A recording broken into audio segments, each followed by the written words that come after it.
বলা আছে কৌণিক ভরবেগ ও টর্কের মধ্যে সম্পর্ক স্থাপন করো, অথবা কৌণিক ভরবেগের পরিবর্তনের হার উহার উপর ক্রিয়াশীল টর্কের সমান, এটা প্রমাণ করতে বলছে। তো এই অঙ্কটা যখন আমাদের পরীক্ষায় আসবে তখন আমরা কী লিখব, যে সলভ, যে সমাধান, যে ধরি কোনো বস্তু কণার উপর এই বল প্রয়োগ করায়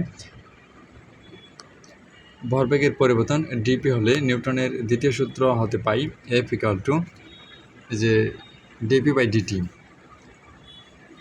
বা এখানে আর ভেক্টর এবং এফ ভেক্টরকে আমরা গুণন করলাম ইকুয়াল টু আর ভেক্টর গুণন ডিপি বাই টি ভেক্টর। এখানে আমরা আরটা কোথা থেকে পেলাম, এখানে আমরা এটাকে বাম পক্ষ এবং এটাকে ডান পক্ষ, এই বাম পক্ষ এবং ডান পক্ষ উভয় পক্ষকে আমরা আর ভেক্টর দ্বারা গুণ করলাম। কেন আমরা আর ভেক্টর দ্বারা গুণ করলাম?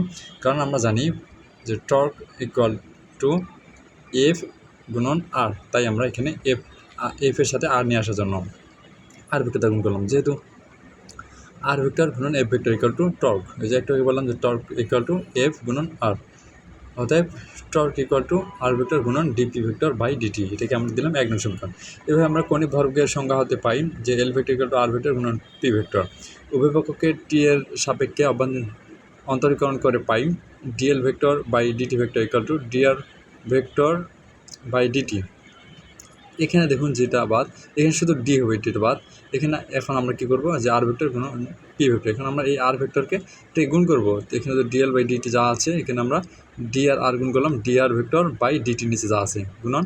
এখন আমরা এই পি ভেক্টরকে গুণ করবো এইটার সাথে, এখানে এখন এটা প্লাস দিলাম, যে পি এ দুটা গুণ যোগ করলাম প্লাস আর পি, তারপরে এটা এই পি এর সাথে আবার এটা গুণ করলাম, যে পি ভেক্টর গুণন ডি বাই ডিটি, যে ডিপি বাই ডিটি। ধরি DR vector by DT equal to V vector এবং P equal to M V vector. অতএব ডিএল ইকুয়াল টু ডিটি বা সমান ভি ভেক্টর গুণন এম ভি ভেক্টর। এখানে আমরা মান বসালাম, যেহেতু ভি আমরা ধরে নিচ্ছি যে DR by DT vector equal to V এবং পি আমরা সমান ধরে নিচ্ছি এম ভি, তো পি সমান এম ভি যদি হয় তাহলে এখানে আমরা মান বসাই।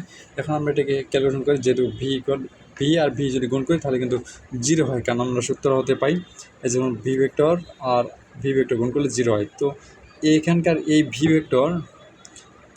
ভেক্টর এবং এখানকার এই ভি ভেক্টর এই দুইটাই গুণ করলে আমরা 0 পাবো, তাই এখানে আমরা 0 বসিয়ে দিচ্ছি এবং এই আর ভেক্টরটা এখানে প্লাস আছে, প্লাস দিলাম, এই আর ভেক্টরটা বসিয়ে দিলাম, তারপর ইন্টু ডিপি বাই ডিটি যা আছে এটা বসিয়ে, এটাকে আমরা দিলাম 2 নং সমীকরণ। এখন ও 1 ও 2 নং সমীকরণ হতে পাই torque equal to R vector গুণন ডিপি বাই ডিটি, আর যদি আমরা টর্কের মান বের করতে হবে অর্থাৎ torque equal to DL by DT, এটাই নির্ণয় সমীকরণ। তো যারা ভিডিও দেখলেন অবশ্যই কমেন্টে জানাবে, আর নিয়মিত এমন সাজেশন এবং সলিউশন পেতে অবশ্যই কমেন্ট করে জানাবে। ধন্যবাদ সবাইকে।